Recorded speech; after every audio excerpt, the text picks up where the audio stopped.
Ano ang maganda? Handpid o pinalaki ng magulang na Indian ringneck parrot or kahit anong mga ibon? So yun po ang ating pag-uusapan sa video ito. Yung laki sa handpid o yung pinalaki ng magulang ng mga progenies. Mapagpalang araw mga kahabi. Welcome po sa ating YouTube channel. At kung bagong viewers ka at kung napadaan kayo, ay humingi ako ng konting pabor mga kahabi na paki-subscribe ang ating YouTube channel, Olen Avery at iba pa. At ang topic sa content nito ay regarding po sa buhay mag-ibon. So mga kahabi, ang pag-uusapan natin ngayon ay magbabahagi kami ng mga ating mga karanasan or ating mga experience or ating mga opinion or ating mga naobserbahan sa pagpapalaki ba ng handpid o yung pinalaki ng magulang. Ano nga ba ang maganda? Dito nakatutok tayo sa Indian ringneck. So pwede rin natin ito i-apply sa mga ibang species. So sa tingin ko ay mas maganda yung handpid. Simulan sa handpid para nagiging maamo at hanggang sa marunong na silang tumuka. So iba, nagiging sa pag-aalaga nila sa handpid ay simula sa handpid at nagiging tame. Meron namang iba na mga kahabi natin, so handpid lang, tapos pag marunong ng tumuka ay hinahayaan na silang kumain na mag-isa. So alin po yung ating na-experience or ating yung nakakaginhawa sa atin o yung ating nakakahiligan. Sa experience ko naman, yung pinalaki sa magulang ay parang naobserban ko na masyado silang maligalig sa cages. So hindi sila kalmado. Hindi tulad ng mga handpid na pag lumaki sila ay nagiging kalmado at parang nagiging maamo sila. So yung aking experience, yun yung nagiging pagkakaiba ng pinalaki sa magulang. So para silang maiilap pag laki sa magulang. Sa handpid naman ay nagiging maamo sila at kalmado. Yun ang naobserbahan ko sa iba. Sa pagkakaiba nila. Yung iba naman nating experience ay na nagiging komportable sila pag nagiging handpid ang kanilang ginagawa sa mga progenies ng kanilang mga Indian ringneck. So kayo mga kahabi, kung ano man ang inyong nakakasanayan or nakakailigan, handpid ba or pinalaki sa magulang. So yung isa nating kahabi ay magbabahagi rin ng kanyang mga obserbasyon o sa kanyang mga experience regarding po sa handpid or pinalaki sa magulang. So pakinggan natin sila, pakinggan natin ang ating kahabi na magbabahagi sa kanyang experience regarding po sa handpid or sa pinalaki ng magulang. Okay po, so let's go! Mga bossing, ang pag-uusapan natin ngayon kung alin ba ang mas okay, yung handpid o yung pinalaki ng magulang. Lalo't higit kung ang tinatarget natin mabreed ito sa hinaharap. Linawin natin, pag sinabi kong handpid, hindi ito yung tame. Ibig kong sabihin, sinubuan mo at pag kumakain na ng kanila, sariling diskarte na sila. At 3 puntos yung pagbabatayan natin, yung titingnan natin sa usaping ito.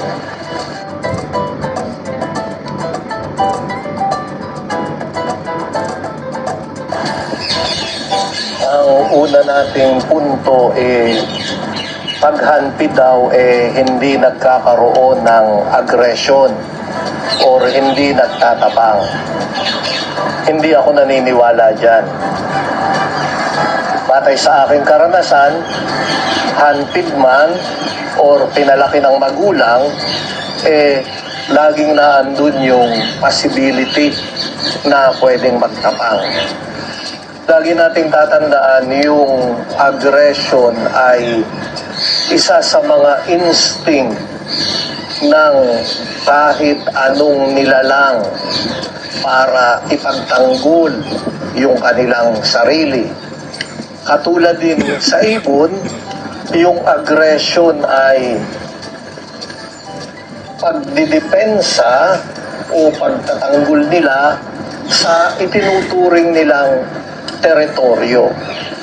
Ikalawang bagay, lalo kung breeding season, yung aggression halimbawa ng hen ay pagpapakita ng pagtutol o hindi pa niya pagpayag. Lalo't higit halimbawa nga sa pag-breed o kaya kung nakabreed na sa pag-reclutch. Ibig sabihin, nagiging matapang siya upang ipakita na ayaw pa niya. So, ang isang solusyon na pwede nating gawin sa aggression is yung pagmomonitor sa ating mga pares o higit dun sa mga pinagpapares pa lamang natin upang nang sa ganun maiwasan natin ito. At hindi tayo magpapakakampante hanggat hindi tayo siguradong-sigurado na talagang pares na sila at payag na sa isa't isa.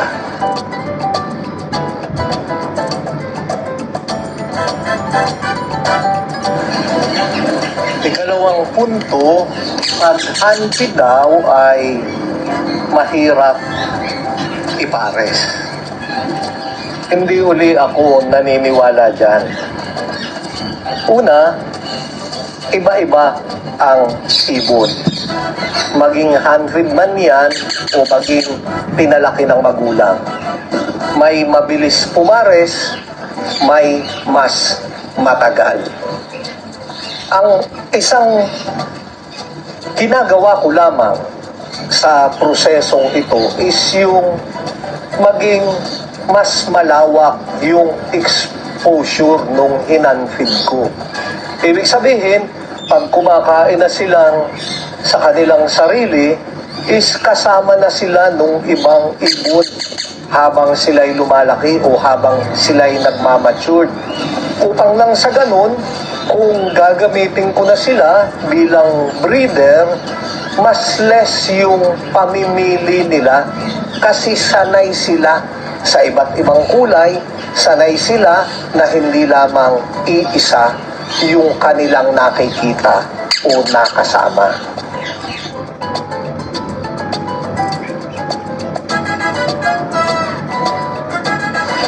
Ikatlo at kahulihang punto na tayo. Ang hanpi daw ay hindi magandang gawing breeder o pangit na magulang.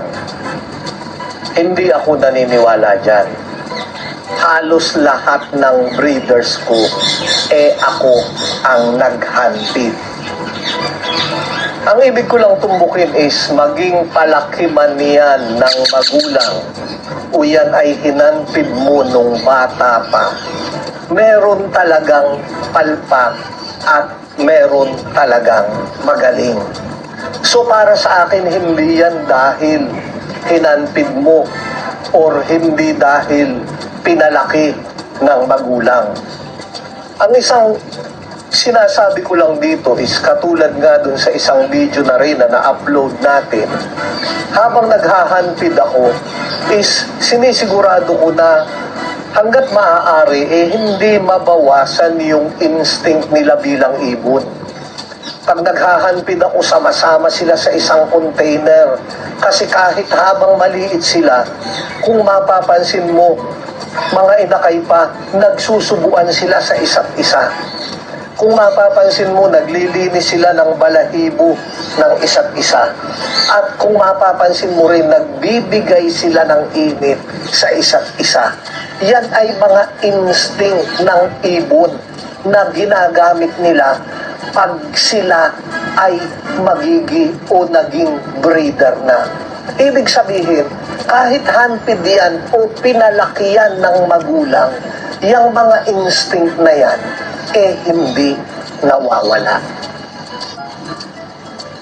Okay, mga bossing, sa tatlong puntos na tinignan natin, ipinakikita ko lamang dito na yung hand feed o yung pinalaki ng magulang para sa akin at sa aking karanasan, pareho lang sila.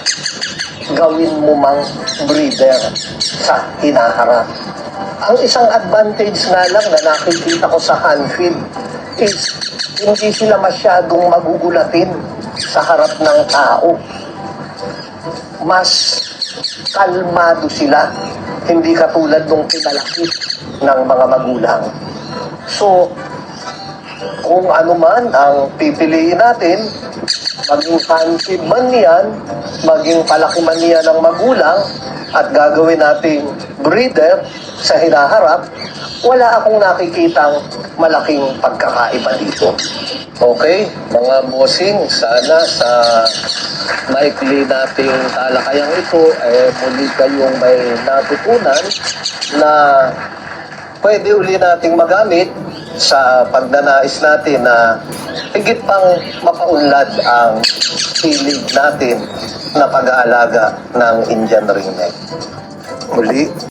So yun po, kahabi, maraming salamat sa kahabi natin na nag-share o nagbahagi ng kanyang experience regarding sa pahandpid or pinalaki sa magulang. So although wala naman niyang pinagkaiba dahil ibon pa rin sila, talagang may instinct talaga sila na yung kanilang karakter dahil sila po ay sila. Hindi na po natin sila mababago. Yun nga lang, yung sa handfeed, sa ating obserbasyon, yung nagiging kalmado sila. At sa pagpinalaki naman ng magulang ay para silang mailap. Yun, mailap pa dahil parang wild sila. So kayo mga kahabi, kung ano man yung inyong na iisip na pagpalaki ng mga progenies ay nasa sa inyo po yan. Pero kung ako merong time, gusto ko handfeed para nagiging kalmado ang ating mga ibon. Okay po mga kabi, hope meron tayong mga na sharing sa ating video ito, sa ating topic, kung ano po ang maganda. So kanya-kanya naman tayong reason yan at saka kanya-kanya tayong time availability sa atin kung mag-handfeed tayo or sa pagpapalaki ng magulang.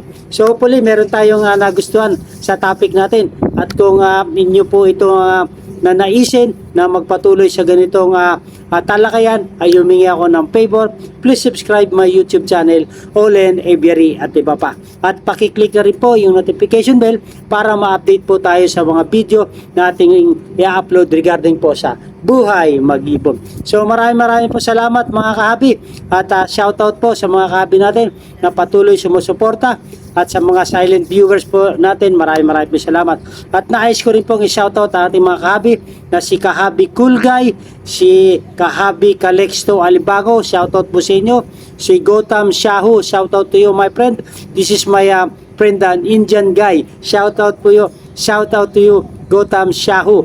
Si Alberto Ramos, maraming po salamat sa inyong patuloy na pagsuporta sa ating YouTube channel. Si Seaford Reyes Pino, shoutout po. Si Leopel Makatangay, shoutout po. Si Kahabi FRMG Lin, shoutout po Kahabi. Si Alain Bustamante, shoutout po sa inyo. Si Nextube TV, maraming po salamat Kahabi sa inyong suporta at ganoon din po sa komento. Maraming po salamat. Si Kahabi Jojo Amido, shoutout po. Si Jimmy Napay, si Christopher Tibayan, shoutout po sa inyo. Si Mark Istandarte, shoutout po Kahabi. At last but not the least, si Randios Sondonhito, shoutout po sa inyo. Maraming po salamat Kahabi sa inyong panonood sa YouTube na ito. So ano po ang maganda? Handfeed o pinalaki ng magulang? So nasa atin po. Comment nyo po kung alin po maganda para majority sa ating mga kahabi kung ano po ang kanila, kung ano po yung ating nakakiligan. Maganda ang buhay pag may ibon sa ating bahay.